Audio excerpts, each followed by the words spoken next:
Well, I've been wanting to come to Pakistan for a very long time. I've seen fantastic images, particularly of northern Pakistan, and I think the thing that's really drawn me here is the mountains, the mountain culture. We're in Hunza right now. We're surrounded by the most extraordinary mountains you can probably see behind us, and it's an epic place. There's a grandeur, and the mountains here are awe-inspiring, and I knew they would be. I love mountains. I love the culture here. The people are fantastic. Very different from other parts of Pakistan. We spent some time in the Kailash Valley with the Kailash people, who are absolutely amazing. So it's that variety, it's that colour, it's the culture. The food has been amazing. We've all eaten far too much.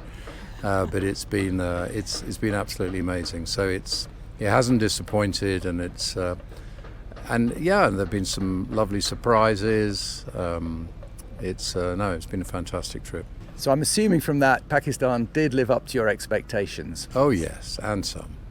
Rubina, now coming to you, I wonder if you could tell us what your experiences have been here, particularly from the point of view of a woman. I have to admit, it's just blown me away.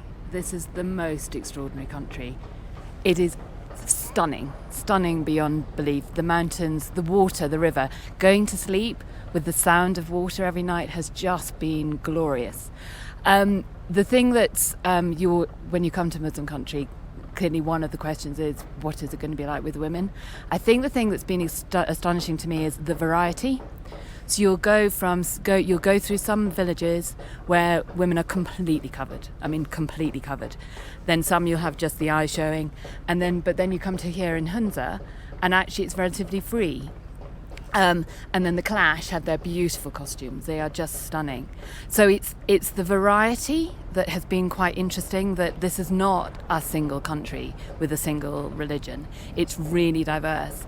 But the one thing that's been absolutely common is just the friendliness and the openness, and they are just such a lovely people. Joe and I have been, you're going around through the villages, you wave, smiling. The number of children, oh my goodness, so many children. But you just feel really welcome. And it's a beautiful, friendly culture to go with the stunning scenery. I didn't really know what to expect, and it is just so far outbid anything that I was expecting. It has been truly amazing.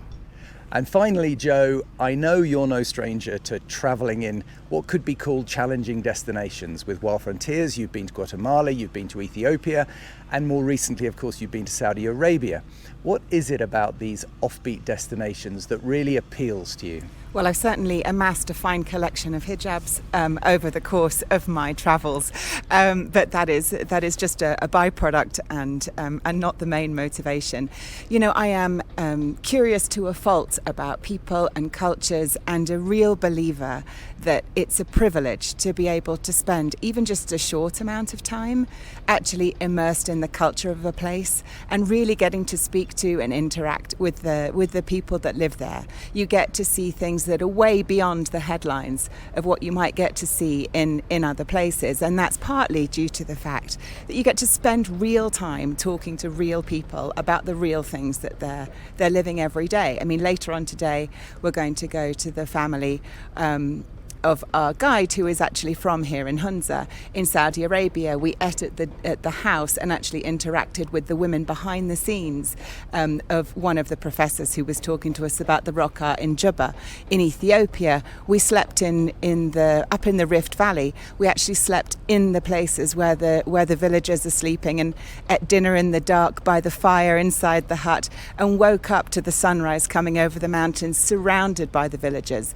I think there is a very special thing that you get, and these are memories that really live with you. So I know the beach in Spain is I'm sure lovely, but give me this any day of the week. And of course the environments that you get to see, and there's often not any other tourists with us, and as I say, privilege is the only word that I can really think of, and a little bit of excitement too. So can I just say thank you so much for agreeing to be on our podcast, and it's been an absolute pleasure travelling with you guys and showing you this beautiful part of the world.